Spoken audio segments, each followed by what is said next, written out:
Why did you sit over here? Where the two of us will be together. That's great. Yeah, now this one. This looks a little too close.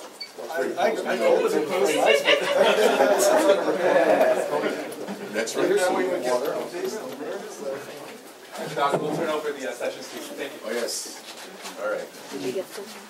Well, good afternoon, everybody. My name's Gene Dowdy. I'm the orchestra director out at UTSA. But what we're really here about is to celebrate the arrival of Mr. Itzhak Perlman to San Antonio and to Antonio Strad Violin shop. And so once again, welcome, Mr. Perlman. Thanks for being here.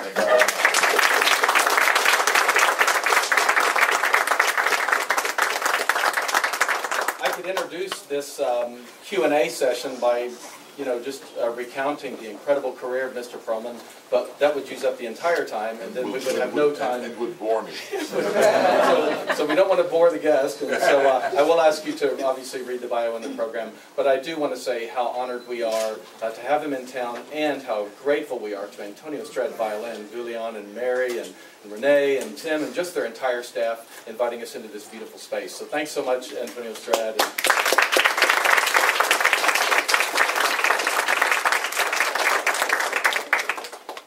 So what we'll do is just enjoy the time that we have, and I'll take questions from students, teachers, parents, pretty much in any direction that Mr. Perlman would like to go. And you'll translate. And I'll translate into whatever is necessary, maybe into youth or into youthese or something like that. But I guess the first thing that maybe we could open up in the direction of is I think there's a lot of teachers here today and students, and the subject of training always comes up. And you were born in Israel, and you were trained there, and then you came to New York, and you had training with the great Itzhak Perlman at the Juilliard School, and to try to maybe transition down to maybe the age that these young people are at, what would be some things you would recount from your training that were most formative, most important? First of all, how many fiddle players? Fiddle players, all raise your hands. Violin, viola players? Good. Cellists, any cellists? 1, 2, 3. Bass players? Nobody. Okay, so we can talk about bass players. No, well, I don't know. I had basically 3 teachers as I was growing up. My first violin teacher was a lady with a Russian background. She was from Russia, obviously, and and I studied with her for the first 8 years, from the age of 5 to 13. That's 8. Yeah. And afterwards, I came to New York when I was 13, and I studied to study with Galania. But at that time, he had somebody who was assistant who turned out to be one of the great teachers, Dorothy DeLay. And so I studied with both Dorothy DeLay and Ivan Galania when I was in the States. So the question was exactly what? With this age group of students particularly, teenagers, would you recount some of those formative, maybe, that you would look back on as being most important among those teachers? Maybe a pedagogy or a song or anything? Well, it's very interesting because at the time when you start with somebody, I don't think you kind of know or appreciate how good they are. After you grow up, you say, oh, that teacher was really something for me. It's very rare that you actually have somebody who says, oh, I love this teacher very much. I suppose it can happen. But I did not, for example, when I studied with Galamian, he was very close in style to my first teacher. And the style was, do what I tell you, and you'll play the violin. Just do what I tell you. Don't ask any questions. I have a system, that's it. Now, Dorothy DeLay was different. She would say, after I would play, she would say, sugar plum. She was from Kansas. She called it sugar plum. Sugar, she would call everybody sugar plum. So I was not, just don't think that it was everybody was sugar plum. So she said, sugar plum, what is your concept of G sharp? What she meant to say was, your G sharp is out of tune. But she didn't say that. She said, what's your concept? So I said, Mr. Lay, I said, what is this with a concept? Just tell me, it's out of tune, I'll fix it. She says, no, there are several ways. When you listen to Heifetz play, his intonation is a little bit on the sharp side. When you listen to Milstein play, he loves his intonation to be slightly on the flat side. What is your concept of that? So in other words, what she did is she made me think of what was going on and involved me in the process. I didn't like that at all. So now I teach just like she did. So I teach whatever I didn't like, that's the way I teach. I like to involve students in the process. So that you don't, so everything that you do as a student, if you think about it yourself, then it's your own. You can take credit for it. You know, it's not like, you know, I don't like to show much when I play. I don't like to show the students how it should go. I'd like them to come to the conclusion how it should go. And they should be, because otherwise, you know, if I show them, you know, everybody has wonderful ears, you know, they'll just imitate. But it's not their own. So, I mean, that's my, you know, every now and then, if I really need to do something that I can't really quite verbalize, then I would show. But I would show very little, you know, like 20 seconds, 10 seconds, you know. I'm not going to start playing and getting involved. I know people that sometimes they form bonds with their teachers, mainly because they love the way they play and so on. But for me, teaching should be something that comes from support as well as involving the student in the process. So that's what I teach. So I teach like the person that I hated, whose teaching I hated. Not I didn't hate her, I hated her teaching. And now that's the way I teach. So how about some questions on that subject? I give you two, yes. Do you still teach? Do you give master classes once in a while? I don't give master classes a lot, almost nothing, but I teach all the time. Oh yes, I teach. I teach one-on-one. So I teach at the Juilliard School. I have about 16 students, which for me is a lot because I have to play a concert and teach it. And then I teach at the Perlman Music Program, which is a summer program that my wife started 17 years ago. And that's, again, and everybody in that program, as well as the Juilliard, sees me one-on-one. I don't do any, you know, we have studio classes where people play for each other and stuff like that, but that happens, you know, maybe once a month or once every 2 weeks. But the main teaching that I do is one-on-one. Tell us more about the... I'm sorry, if we have a student that would be interested, how could he... Be interested in the program, in the summer program? In getting in Oh, in getting, well, there are several ways of doing it. First of all, if they're interested in studying with me at Juilliard, they have to apply to Juilliard, right? That's one thing. The other thing is that my class is full because I don't like to add people to the class, because if I do, it does nobody any good, because if I can't teach it because I have so many people, then it's no good. So I try to keep the class 15, 16. I really try. I'm trying to reduce them to like maybe 14. Would be, my life would be easier, and everybody would get more of me. As far as the summer program is concerned, go on the web, look at perlmanmusicprogram.org, and you know what it is. And basically what it is you send the DVDs, and which we look. And again, there are very few spots because the kids can stay until they're 18. So we can't kick them until they're 18. Once they're 18, then they have to leave. So then that's how we have openings. So that's it. I was just going to ask you to follow up on what happens in your summer program. Is it private lessons, coaching, chamber music? Well, my summer program was really great. It's what you have to be there, but it's I'll try and describe the day. Your day is 4 hours of practicing in the morning, 4 50-minute hours, 50 minutes, 10 minutes rest, 50 minutes, and so on. Then in the afternoon you've got chamber music rehearsals. Then everybody has to sing in chorus. Everybody sings in chorus. All the kids. You know, we have a wonderful chorus master. And at night there's orchestra that I conduct. And during the day there are lessons on viola and cello and violin, which I teach as well, one-on-one. And I have a couple of other violin teachers that are also teaching while I'm teaching. So it's a if you go there, it's a serious, you don't go there to just see, that'll be great to have fun. You go there because you're serious. If you're serious, you go there. And as I said, the way to do it is to just go on the website and then just to see. But people like it. And so that's basically it. You know, I find that the thing there that is different than another kind of summer program is because it takes place during the year as well. We have a winter residency in Sarasota, Florida. So we have the same program as we have in the summer, except it's 2.5 weeks. Sometimes we take the kids, we've taken the kids to China, taken them to Israel. We have concerts during the year. We call them works in progress, which is, we have a couple of places in New York where they can just, if they want to try something out in front of an audience and get nervous, they can do that. We try to avoid any competition. In the orchestra, just to give you an example, in the orchestra we rotate all the time.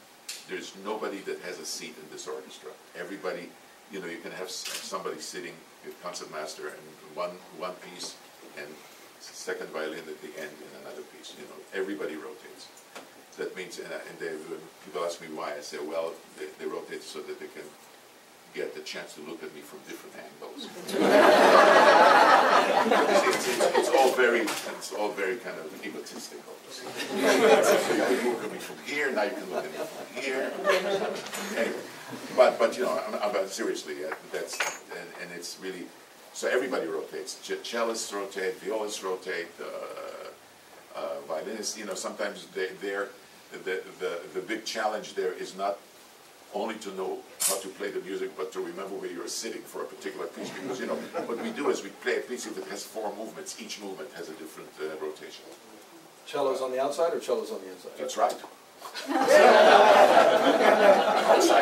Oh, are you talking about? Yes, cellos to my right. Okay. Violas straight, first and second. I'm the old-fashioned. I don't like this business with a violin, first violin here and second violin there. I can't stand that.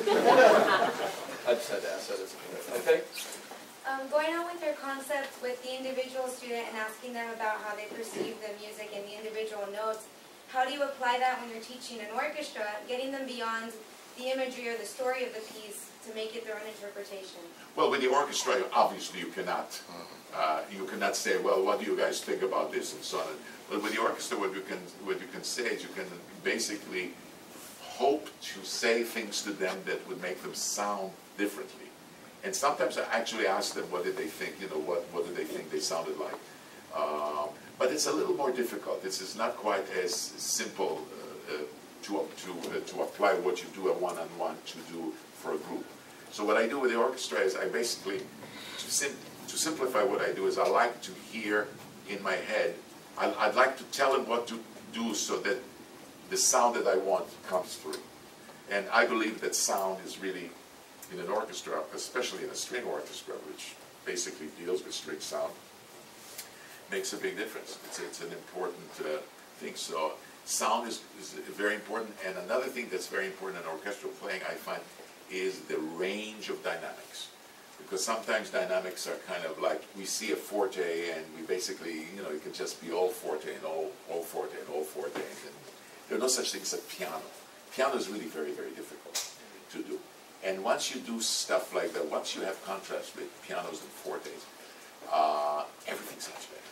Everything sounds better. So that, of course, is a very important thing in teaching one-on-one as well. How do you deal with dynamic markings, or any marks in such a case? And sometimes I say to the kids, to my students, when you see a crescendo or a forte or a piano, it's not a suggestion. It's a command. Somebody said, what is there, a forte? Yeah. So why did you play it? Oh, I guess not, yeah. So you play, when you play somebody, for example, when you play a piece like anything by Beethoven, I mean, my God, the dynamics are so important. When you have a crescendo up to a subito piano, if you don't do that, it's not going to sound good. Or it's going to sound like kind of normal, So I try to talk about dynamics, and of course supported dynamics. By means supported dynamics is when you play piano, you got to actually play the piano, not just let go of your bow. And it's called a byproduct is the piano. But actually play the, sustain, but play the piano. So that's yes. Are you currently involved with any violin makers? You get involved with that? No, not. I've been very blessed because I'm so old. So I guess being old is a blessing when it comes to violin, owning a violin. I was actually looking for a violin when it was which was actually slightly affordable. I mean, slightly. You could actually take a loan and buy a violin. Right now, you have to, I don't know where, you have to go to a foundation or to somebody and say, could you please loan me a violin for a couple of years, you know. It's really, my heart goes out to young, talented students, string players, that cannot really afford great violins. So, I've got, I'm very lucky, I've got a nice Strad and a nice Del Gesù, and I'm not looking. I'm not looking. Yes? That brings up an interesting point. I was wondering if you're in that situation where your teacher thinks that you should have a better instrument, but you can't afford to get one, is there any way to overcome that? The limitations of your instrument? Well, no, well, I'll tell you, you can't really overcome the main issue, but the main issue is to play on something that is decent. However, I can tell you that I never bring my violin to the lessons when I teach. So if I want to show something, I usually take the students' violin and I show them. And you know something? I am all the time amazed at how fantastic they play on such rock instruments. You know, because when I take it and I try to play, I said, what is this? I can't play on this thing. And yet they produce beautiful sounds on it. So I suppose when you get used to something, you know, if you don't know, it's almost like it's a curse to know that there's something better. You know, and sometimes, you know, every now and then when I'm not quite in my right mind, I say, you want to try? So they try it, and I think that they get depressed for the next 2 weeks. They go, oh my God, you know, and so I say, okay, give it back. So one thing you can do is you can look, I suppose, for a contemporary violin, a modern violin that appeals to you. And again, that's one thing. The other thing is to try and go to see if you can take somebody to lunch who has a great fiddle and say, by the way, here's some more wine. How about loaning me the violin? So that's another way of doing it. Another way of doing it is going to sometimes to a foundation that sometimes they have a couple of fiddles that you've got to just try. Every place is every place has different challenges.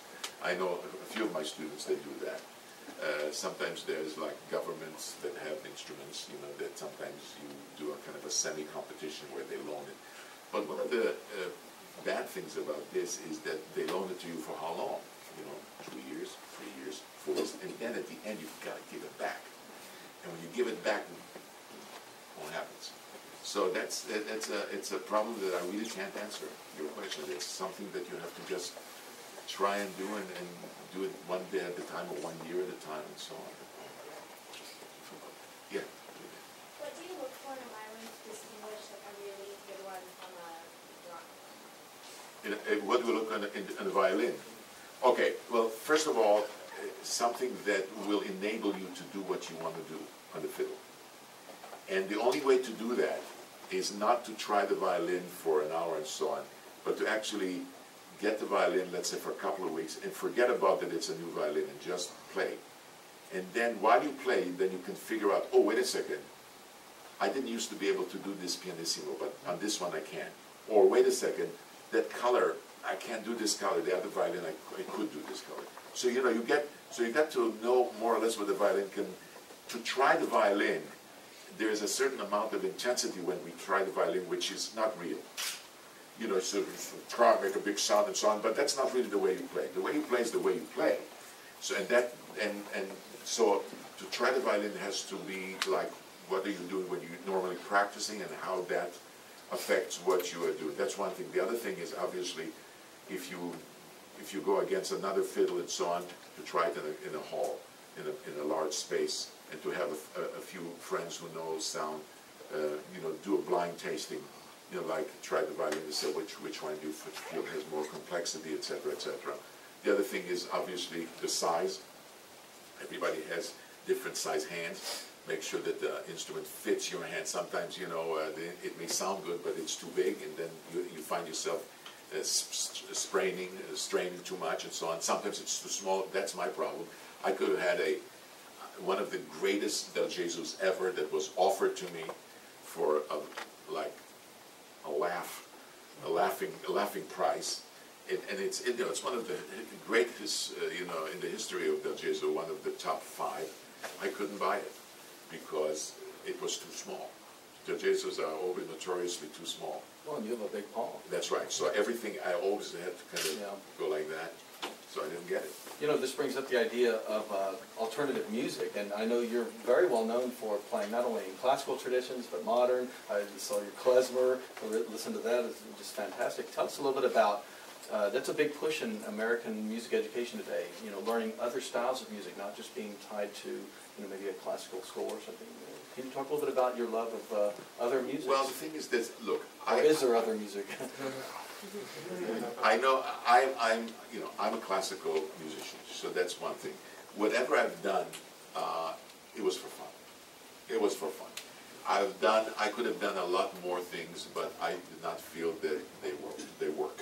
So the only way that I would do something that, if you want to call it crossover, is if it works.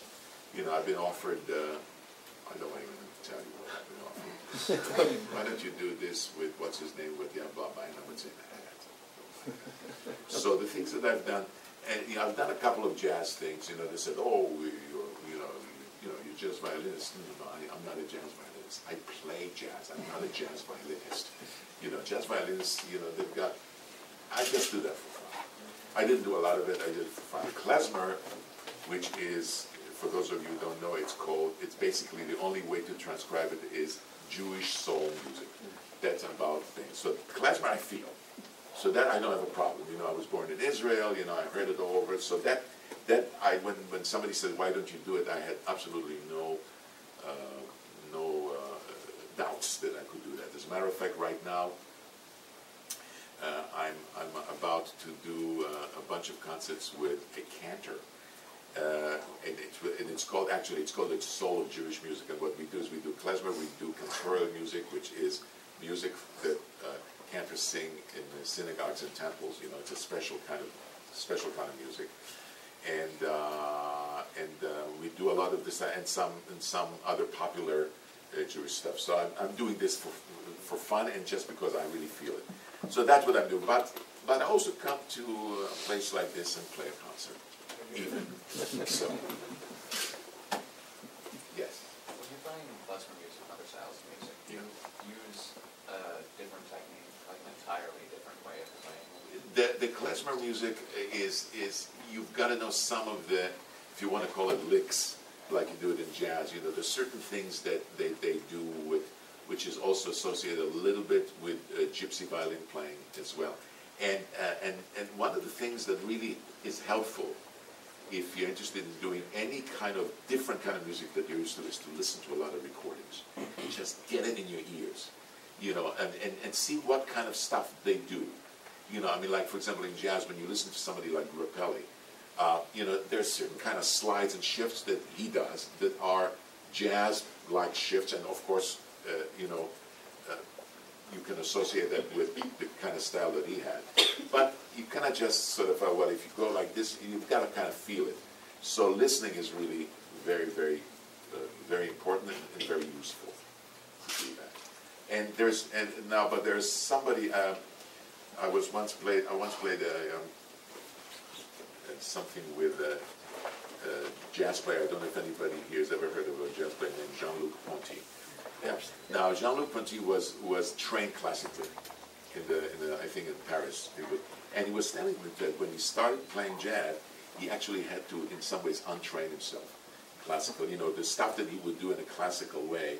It wouldn't be jazz. As a matter of fact, when I first actually discovered that I could play klezmer, is that when I recorded the jazz album with Oscar Peterson, Side by Side, which is, I had a very strict producer who wasn't worried about what I would think of him, and he told me exactly what he thought.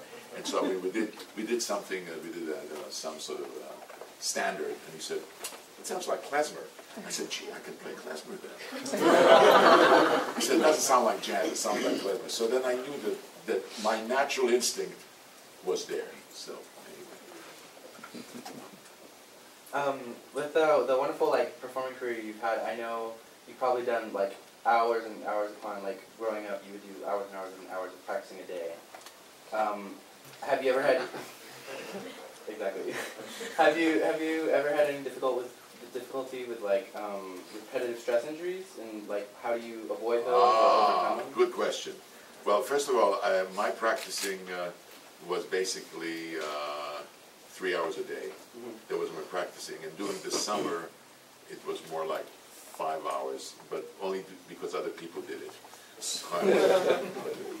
Everybody else is doing it. So, injuries. Are you talking about injuries like tendinitis, nerve endings, wrist, elbow? Carpal tunnel. Yeah.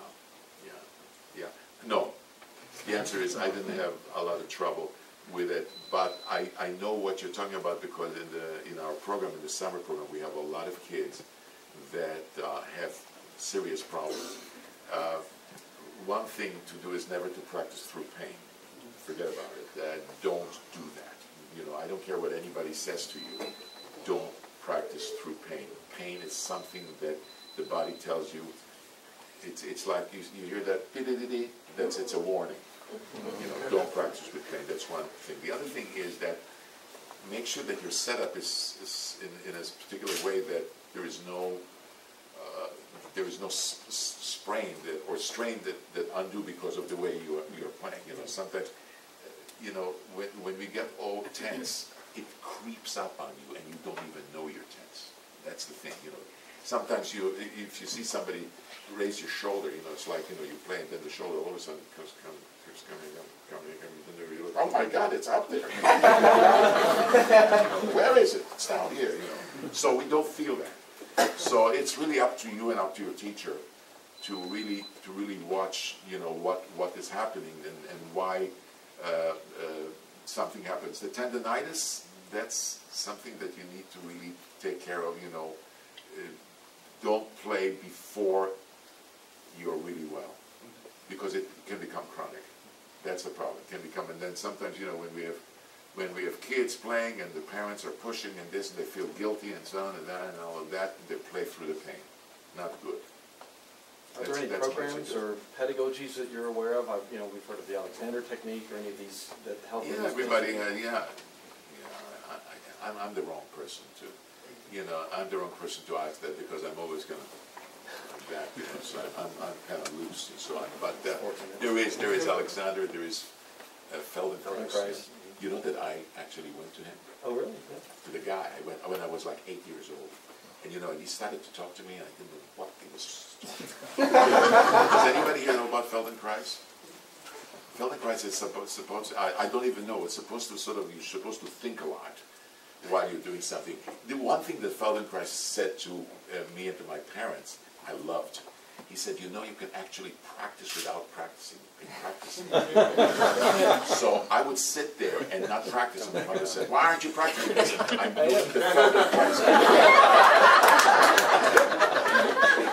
She said, what do you mean? I said, I'm practicing very hard. Did it work when your kids told you that? No, my kids. They didn't want to practice. Don't practice. Yes. What inspired you to start playing violin? Just sound. The sound. I heard the sound. I heard the sound on the radio and of the violin, and I just said I'd like to do that. That happens with a lot of the young people. That certain things inspire them. It's whether it's a violin or whether it's a flute or whether it's an oboe. We have a wonderful counselor in our music program. And also a faculty member who plays the bass, and I said to her, how did you start with the bass? You start first the cello? She said, no, I always wanted to play the bass. That's it. You have that. And some people always wanted to play the piano and so on. So it's a question of what you know, what's attractive to you as what you hear. So I was not unusual.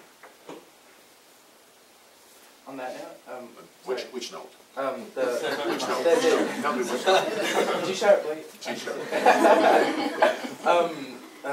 You said you were inspired by the sound of the violin. Yeah. Growing up, was it particular? Was it like a classical violin sound, or was it Yes, klezmer? Heifetz. Heifetz? Yes. Oh, A bad example, but gee, I want to play like that. So yeah, no, it was that. It was very funny because in Israel, a lot of the stuff on the radio at that time was different. It was a lot of classical music, you know. I mean, the pop music at that time was the overture by Soupe. That was the pop music, you know. The Light Cavalry overture. Boom, light, wow, you know, popular music. Then it started to get into the normal popular music. But but I still remember the sound. So that's what it was. sorry, I have. No, keep going. Okay. Nobody else has. Everybody has run out of questions. So I'm relying on you now. Okay, cool. I was wondering, I saw a video that you did on YouTube about the Prop 8 or something. Yeah. And I saw you have like 4 daughters. No, I have 3 daughters and 2 sons. 3 daughters. Do any of them play violin? Like, did you None. push them into classical music? None. None? Wow. No. One daughter actually wanted to play the violin, and we were all very upset. Because we felt that, you know, I know there are some examples of parents and children playing the same instrument, but I find that being a parent, as it is such an important and a difficult job that you don't need something else to complicate it. But we kind of crossed our fingers, you know, and she started to play. And after about 6 months, I even offered, you know, to teach her a little bit. I worked with her, and after 6 months, she said, so we said, whew, thank God. So what we have is we have a pianist. One plays a piano. The one who wanted to play the violin right now is a singer, but she didn't want to sing either. She's a very good singer, but so she's now a social worker, and she loves it. And then we have another daughter who plays a flute. And You had a son to play trumpet, right? and my son, no, yeah, my son. Well, which I remember one? him at Interlochen. Wait a second, Rami. Yeah. Yes, well, Rami right now is in a band. No, you can all. He's in a band. If you go on the website, my son Rami is in a band called Electrolytes, with a C at the end, and they do, you know, like dance pop kind of thing. They've got a rapper, and it's a nice band, and they're trying to get signed, you know. So and he's the singer. He's the lead singer of the band. So that's my Question. yeah. What has playing the violin taught you about life? Oh, this is such a nothing.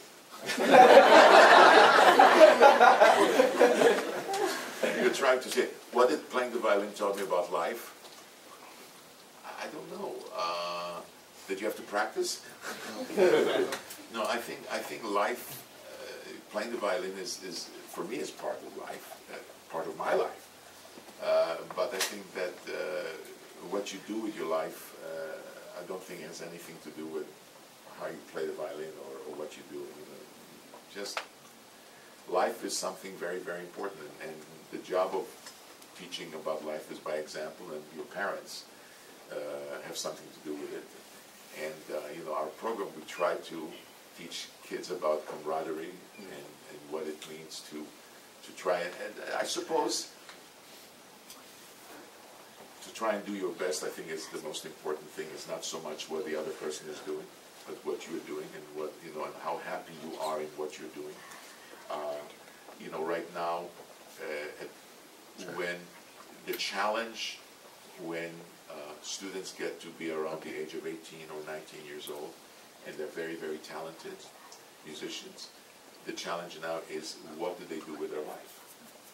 And you know, everybody, when they first start to play an instrument, want to do the best, which is, you know, they want to play solo with an orchestra, they want to be at Carnegie Hall. You know, everybody has those hopes, but not everybody can do that. And so the trick is, what do you do when you realize that this is not something that you're going to do? So, do you leave music altogether? Of course not. You know, if you're good, if you love what you're doing, if you've spent 8 years or 10 years or 12 years, and sometimes more, in doing something, what do you do with your life in music? And that's, I think that's a very important thing to figure out. Now, what advice do I give my students? I tell them, music is something that's very flexible. It's a great profession in many ways. You can do so many things. You can play chamber music, you can play an orchestra, you can start your own group, you can do teaching, you can do so many things. You can do some of each. It's very, and I have a lot of students that do very, very well, you know, from the program in music. The ones that do very well in music are the ones that are very imaginative. They know what, you know, they know, I'm going to start something. I mean, I have a student who started a series where she did a concert in collaboration with a restaurant that had a lot of wines, a lot of great wines. And what she would do is she would take pieces, let's say, by Vivaldi, and pair them with some Italian wines. And she would take a French sonata, you know, and she would pair it with some French wines. And she would, you know, it's a kind of an unusual kind of thing. Yeah, things like that. You know, I mean, somebody else did something else. The people who don't do well are the people who say, now what do I do? You know, I've studied and I've auditioned for the conductor and I didn't take it. What am I going to do? You know, yeah. The last thing made me think of synesthesia. Do you have any synesthesia? I would say a little bit. That's listening to a note and seeing the color. What's called synesthesia? Isn't that the one? Yeah.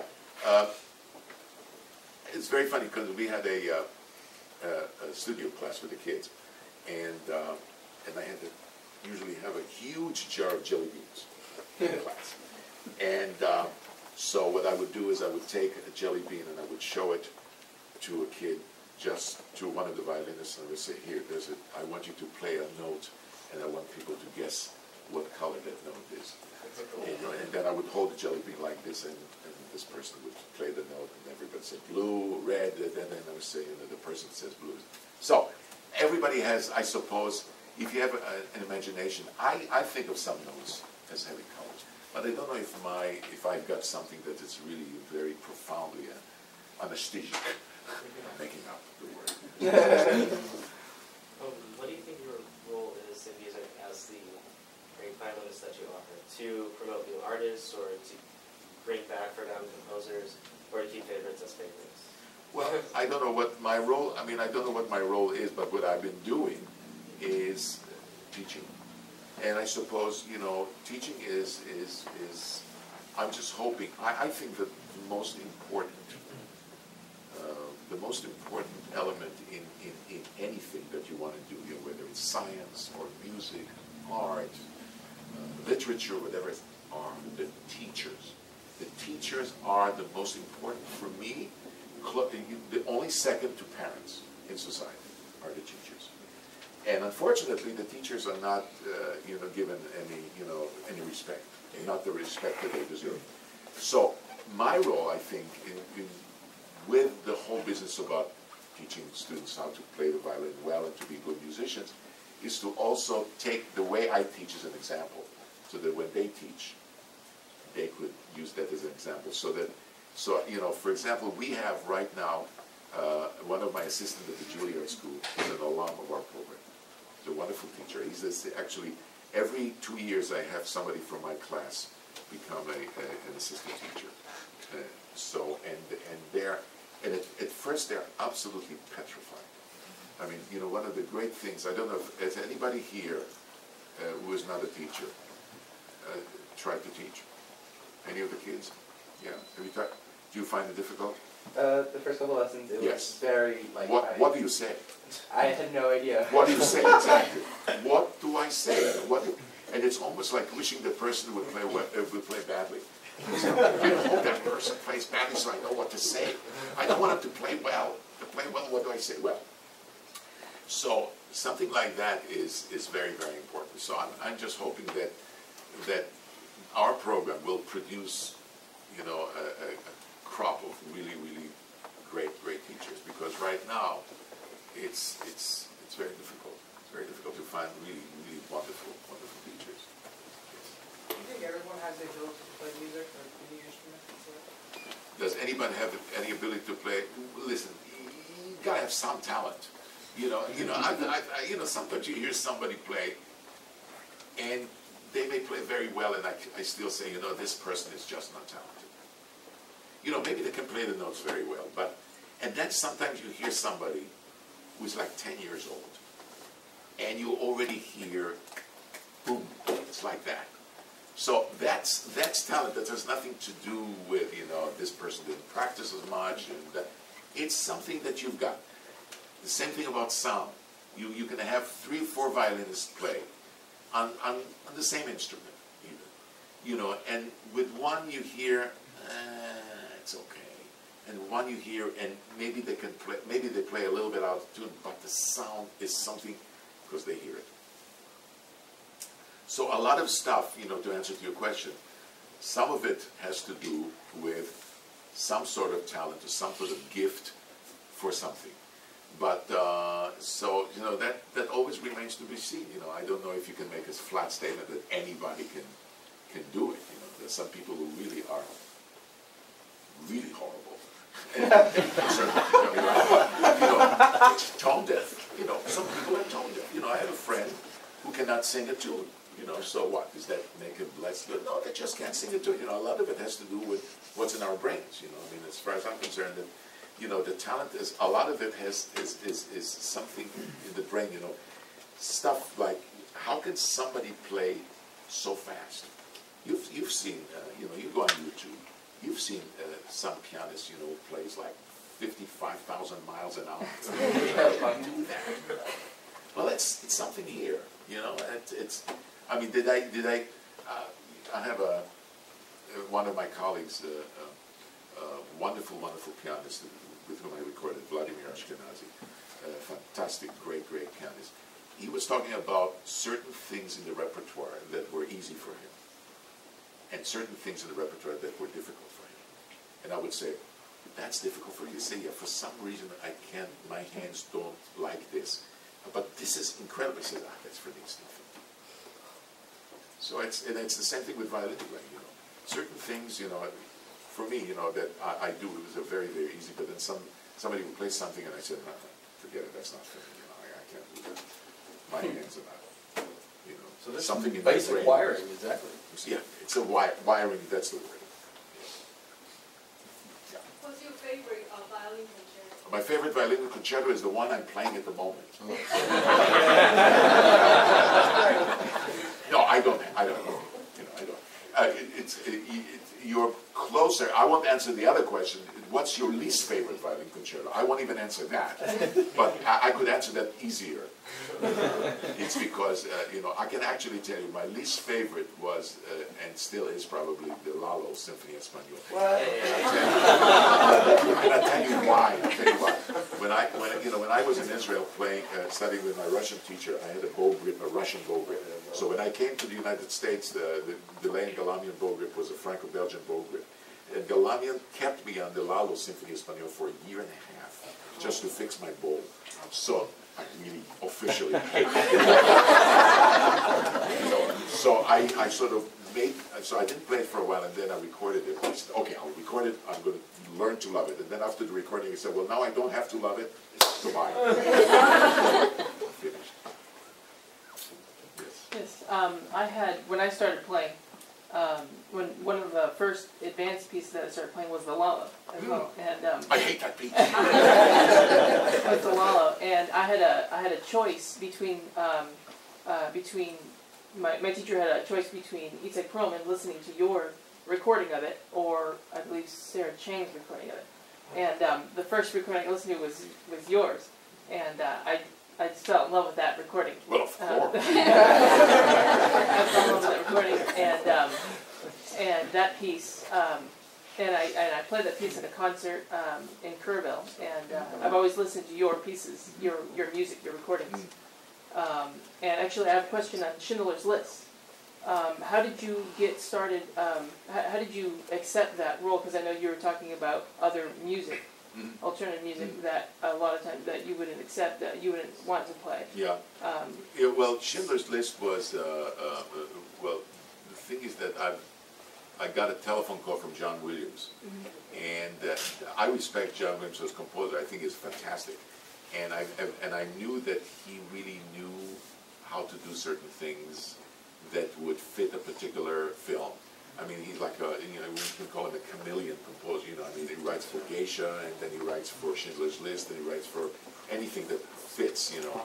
And he said, I hear a violin, you know, would you like to do it? And I said, yeah, sure, you know, because I knew that he was, I didn't know if he was going to be successful, because he was not exactly, you know, his background is not exactly Jewish from Eastern Europe. Well, not exactly, yes? John Williams.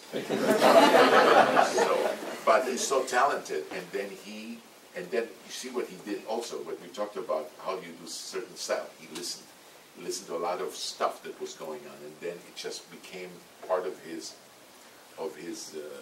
composing ability and stuff like that. So he wrote, and I was so impressed that he got the flavor. It's the voice of the film. Yeah. Dr. Dowdy, one last question, please, and then we're going to go ahead and wrap that up. Okay, thanks. Thank you. Thanks, Renee. So, okay, back there. I know how earlier you were talking about the summer camp that you do. If we want to get into that summer camp, besides just going online and looking at it, what would you suggest, like, we practice, or how we should practice to have a chance of getting into it? Well, usually, I think they ask what they need. They need like a slow piece and a fast piece, and that's about it. You know, I mean, like two pieces, contrasting pieces, I think is what's needed, and then everything. You get all the instructions on the web. You know, it's very very simple. You need to sign a waiver that you give your life to us forever. Anyway, you want to ask a question? What do you think about the age to start violin or an instrument? The age to start a violin? Right. Does it matter if it's like, you know, a talented person who started really late or something like that? Well, what do you call late? You see, that's the thing. Is late 18 or is late 8? See what I mean? Late, That's like maybe in 18, after after 18. 18, to start really from scratch, difficult. Difficult. I mean, if you're not serious or anything like that, then for fun to do it, that's okay. You know, I have people. You know, our brain, again, it's the same with our brain. You know, it soaks so much when we are kids. You know, that's why, you know, to start at the age of 4 or 5, something like that, you just learn a lot. You know, the other day I was listening to somebody played 2 years, 7 years old, very cute, and very good. But if you're 18, it's just difficult. It's difficult. Not impossible, but you're working against serious odds. Serious. It's seriously difficult. Well, Mr. Perlman, we're so grateful that you came to visit with us, and I want to remind everybody that the concert tonight's at 7:30 p.m. at the Lila Cockrell Theater downtown at the Gonzalez Convention Center. And you know, there's still tickets available, and be sure and get your students and your friends. And but we want to thank you again, and thank Antonio Strad Violin so much for this opportunity. My pleasure. My pleasure.